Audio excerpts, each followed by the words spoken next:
এই ভর দুপুরে বেরিয়েছি আমবাড়ি যাওয়ার জন্য। আসলে একটা বন্ধুর বার্থডে আছে, সেজন্যই যাচ্ছি। এই যে যাকে দেখাচ্ছি তারই বার্থডে আজকে, তো সেই জন্যই স্পেশালি আসা হয়েছে এই রোদের মধ্যে। আর দেখো সবাই চলেও এসেছে, তার জন্য আমি কেকটাও বের করে নিয়েছিলাম। আর কেকটা দেখো কত সুন্দর হয়েছে, এটা বানিয়েছে কেকটা। আর এর বানানোর কেকগুলো অনেক টেস্টি হয়। আর দেখো বার্থডে ছিল রাজের, কিন্তু গিফট আমি পেয়ে গেলাম। আসলে বানি কিছুদিন থেকে সেলাই শিখছিল, তো আমাদের জন্য এখানে শর্ট কুর্তি নিয়ে এসেছে, আর সাথে ওদের বাড়ির কাঁচা আমও নিয়ে এসেছে।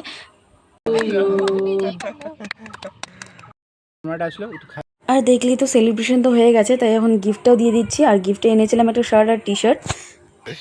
Thank you. হ্যাঁ, এবার পরে দেখ, পরেও দেখ, খুলে পরে দেখ, দেখ আরে ফাটাটা দেয়নি তো। আর তারপর চলে এসেছি এখানে কিছু খাওয়া দাওয়া করতে আমরা। আজ কি পার্টি, রাজ কি করে দিস। আরে ঋতু একটু শান্ত প্রকৃত, ওকে শুধু আমি বুঝি, বুঝতে পারলি তো, আর কেউ বুঝতে পারে না। তাও তুই ছাড়ি দিস তো। রিভিউ দে। মুখ এমন করলি কেন তুই? রিভিউ টেস্টি, কিন্তু আমার শরীরের জন্য ঠিক না, তো তাই মুখটা খাবো না, তাই আমি দিয়ে দেবো।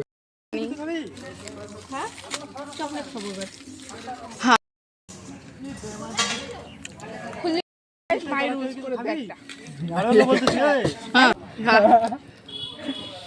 নতুন ডিশ আমাদের, মাই লাইফ মাই রুলস। ওটা বানাবে বললো না, এমনি আমি কবে থেকে যাই না বইটা।